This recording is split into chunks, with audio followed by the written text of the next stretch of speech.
Hello, it's Charles with Uber Eats. Today is Monday, the 7th of April, 2025. And I am blessed because God woke me up this morning. Very thankful for that and feeling blessed. Right now it is 4:05 in the morning and sunrise time today is 7:20 a.m. According to Google, the current temperature here in the valley, Rio Grande Valley, is 63 degrees, and they are calling for a high temperature of 77 today. So slightly warmer than yesterday, if my memory serves me. And it's going to be sunny all day. Like I said yesterday, they said it was going to be sunny on Monday.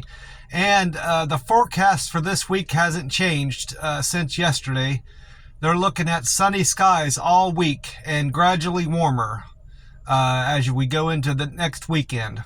Highs in the mid to upper 80s all week, and beautiful weather and a slight breeze every day. And thankfully no more rain for a while. We've had enough rain here in southern Texas to last us a good while. Even though we're in a drought, I don't want to go through another flooding session like we had. Well, it's been more than a week now, I believe.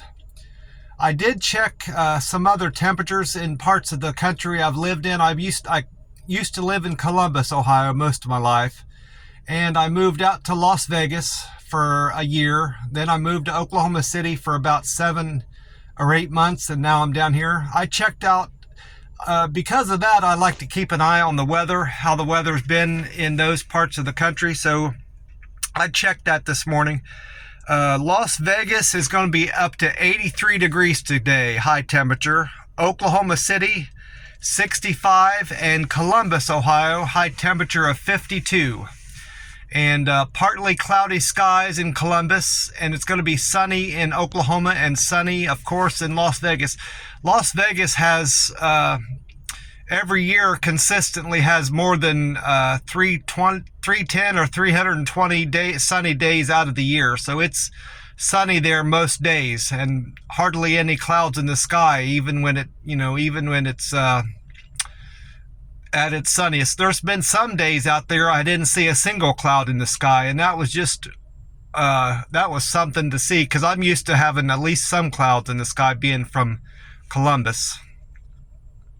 I'm up here at the gas station. I top off my tank every morning so I don't have to worry about running out of gas for the day, and I can focus on my deliveries and whatever else errands I'm running.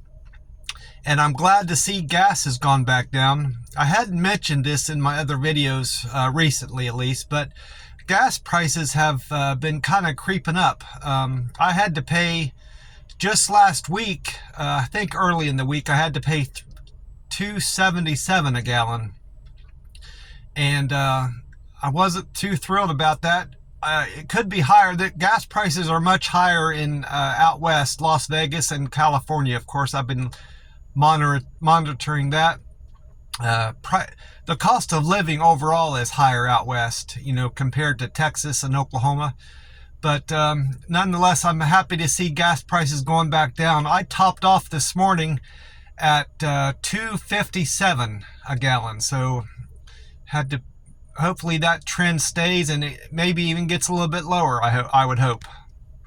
Ran into the gas station because I wanted to get a Monster, one of those low-calorie, zero-calorie Monster drinks. I typically get the Zero Ultra. They're not completely void of calories. They have 10 calories per can, if you can see that. Like I said, I normally get the Zero Ultra. I decided to get something else this time. I got the Ultra Vice Guava. I think I found my new Monster energy drink. I like the low calorie one. It's fruity and at least has some flavor. That Zero Ultra is fine, but it doesn't really taste like anything. It tastes more like soda water. It has like a zesty taste, but it's like indescribable to me. It just don't taste like anything. And this has obviously has a more fruity taste because it tastes like guava fruit. So I think I'm gonna, anytime I want to get an energy drink, a Monster energy drink that's low calorie, I think I'm gonna switch over to this guava drink. I like it. I am about 64 hours fasted, give or take an hour right now, and I feel super. I had a great night's sleep.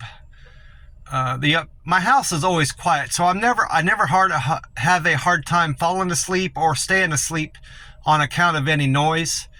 But mostly it's because I'm getting up and down to go to the bathroom. But for whatever reason, I'm supposing it's because of my high carb meal I had on Friday. Maybe that's the only thing that's different about this 72-hour fast. And going into my fast breaking day. Last week, I was up and down all night, Sunday night going into Monday morning. And the only thing that's different is I ate a higher carb meal Friday. So maybe that's what it has to do. It could be just a fluke and on top of that. So I don't know. I'm not going to repeat this high carb diet, at least this month with this thing. I'm doing the 72-hour fast on the weekend and 48s through the week. That I got turned on to by that YouTuber that I'm following. I'm not going to do that because I'm wanting to change my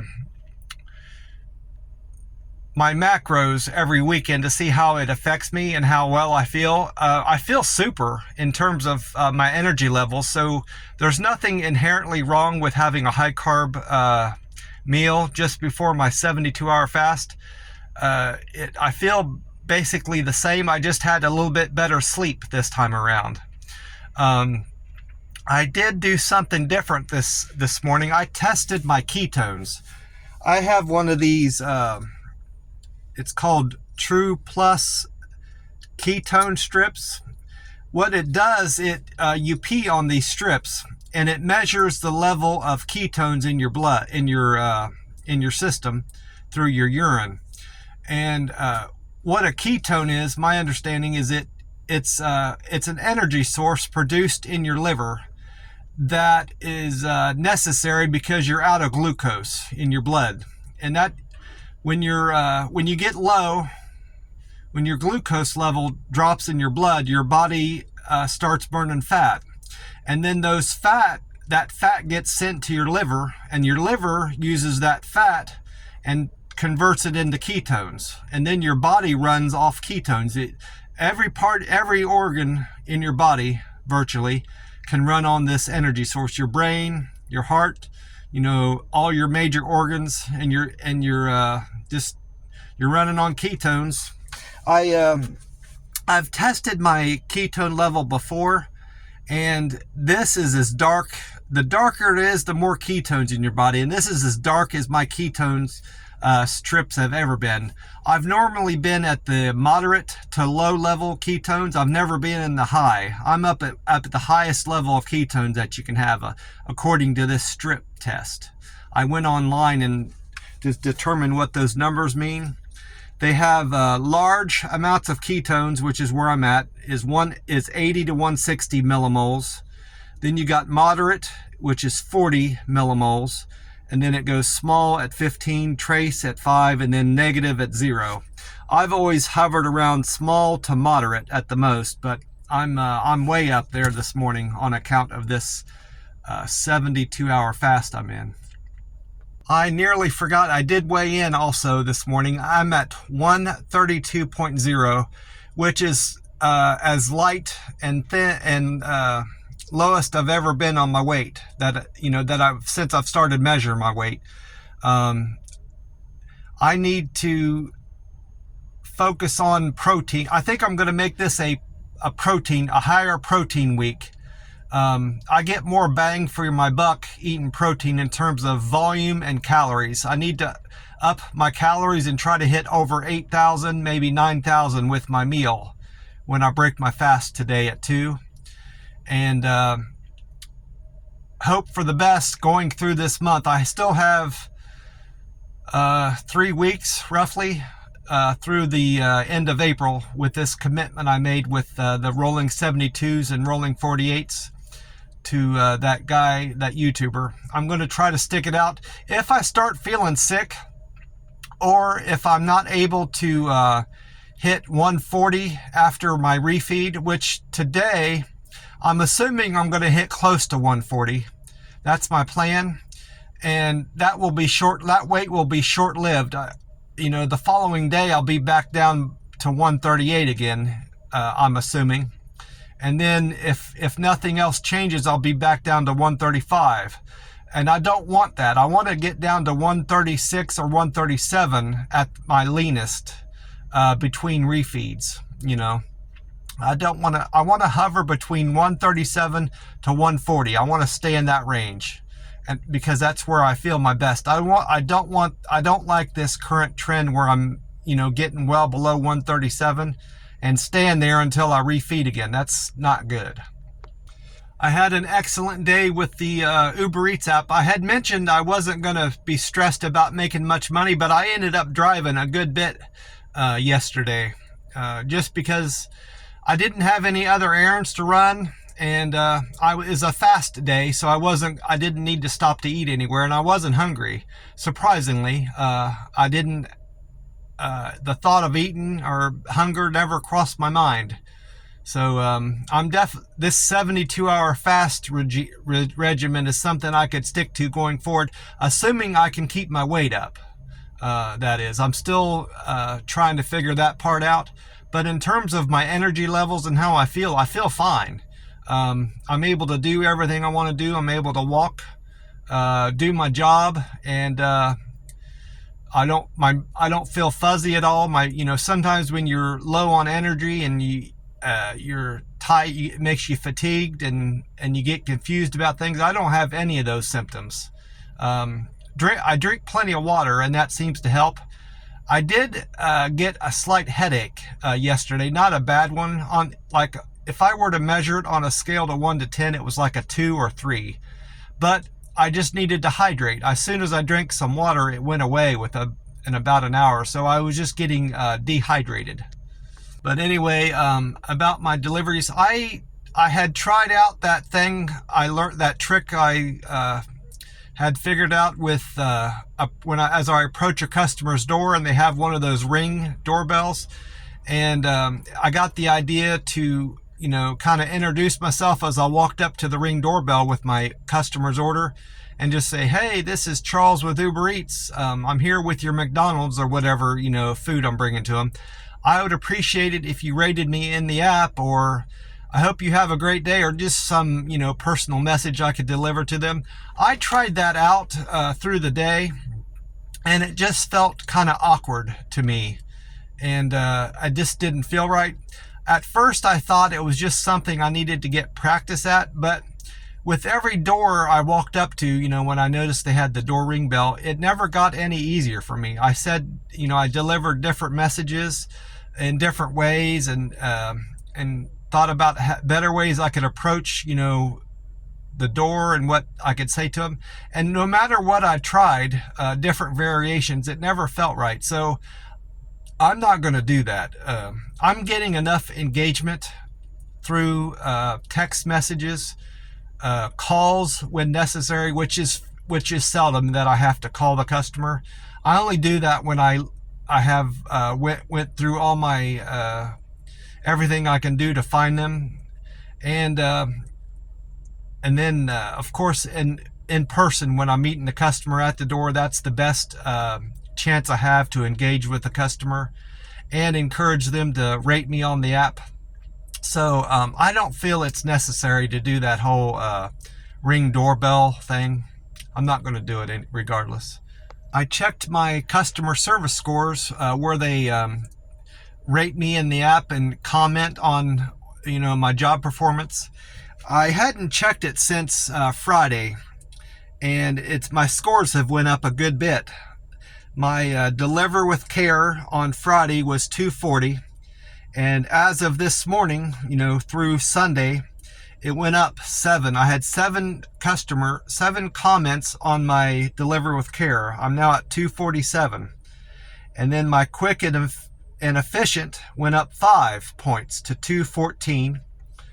And then my friendliness comments, I had 9 of those. That was the most I've had. So I've been doing the best in being friendly with my customers. It's up to 211 now. My perfect handoffs went up 6, and my better communication went up 6 to 175. My perfect handoff is at 198 now. So unfortunately, I'm still at 98% customer satisfaction, but at this rate, like I said, I anticipate I'll be at 100% by the end of April if this trend keeps up with getting all these thumbs up I've been getting. In terms of my deliveries, I had mostly singles. I had a couple doubles, but mostly singles, and a lot of McDonald's orders. That's been something that's changed recently. I usually only get 2 or 3 McDonald's over the course of the day, but yesterday, and like the day before, I had a ton of McDonald's orders. I started off with a single at McDonald's, then another single at McDonald's, a Jack in the Box, and then 3 McDonald's orders right in a row. Then I had a double to Taco Palenque, Gorditas double. That one was my best paying delivery yesterday. I made 17.24 there. And then I ended the day with Taco Herradura and a Chipotle double. So, like I said, I had a great week overall. I went well over my goal for making money for the week. So that was another plus about my Uber Eats deliveries. I did end up writing my cousin a letter yesterday. I hadn't intended on doing that because I literally have just sent her out an Easter card. I sent her one and my aunt, and I wrote a letter to my old landlord. I didn't end up sending her it. I was going to send her an Easter card, but I had forgotten to get it, and I wasn't going to go back to Dollar General to buy another Easter card. But I wrote my cousin mostly because there's been a lot of conversation and comments on the weather back in Ohio about all the rain they've been getting. And I decided to take an opportunity to write her and ask her about the weather and she's been getting and all the rain, and my hopes that she's staying dry and safe, because she does a lot of driving in southern Ohio back and forth to her daughter's place, helping her get her kids to school when she's out of town and is busy. So her driving on the interstate kind of worries me because she has a bit of a lead foot. She recently got a speeding ticket, and that concerns me. I haven't been preaching to her about slowing down because she's gonna drive the way she drives regardless. I'm just praying for her that she stays safe on the interstate. And with all the rain that southern Ohio has been getting, that concerns me because of how her driving habits. So that's mostly why I wanted to write her and ask her how she's doing with all the rain. Most of the rain in that area has hit Kentucky, Louisville, Kentucky area, western Kentucky, but I'm sure southern Ohio has gotten plenty of rain too. I never Googled that, but that's just my assumption anyway.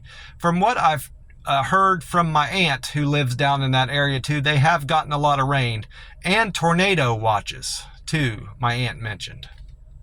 Well, that's about it for me. After my deliveries today, I'm planning on driving until about 1:30, 2 o'clock. And then after that, I'm just going to break my fast around 2 at that Chinese buffet I'm going to. I'm going to load up on those, on a little bit of beef, but mostly my protein source is going to be those skewers of barbecue chicken. I really love those. And whatever meat is on the pizza, the pepperoni pizza. And I'm going to probably have a couple fillets of their golden fish. They call it golden fish, but it's just white fish. Probably tilapia, I'm assuming. So that's going to be the protein I take in today. I'm going to eat a lot of watermelon too.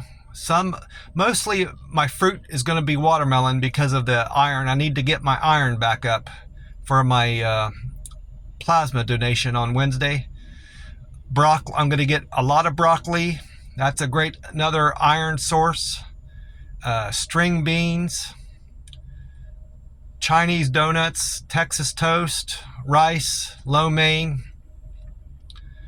breaded chicken, pizza, I mentioned that already.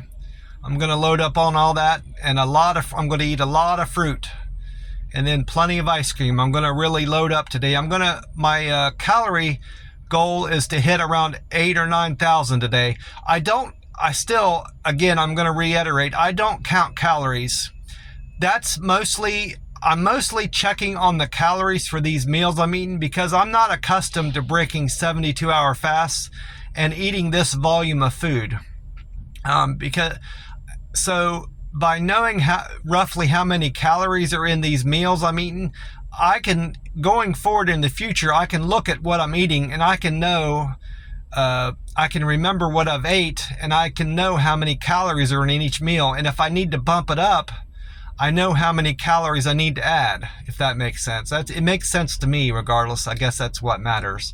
But again, fasting isn't about counting calories and focusing on, the weight of all your food and just tracking calories religiously. It's about eating in a window, and it's being free to eat what you want, when you want, and being comfortable with that. So that's the only reason I'm tracking calories at this moment. Well, that's about it for me. I want to wish you all a great week, and hope you've had a great weekend like I did. God bless you all, and I will talk to you soon. Bye for now.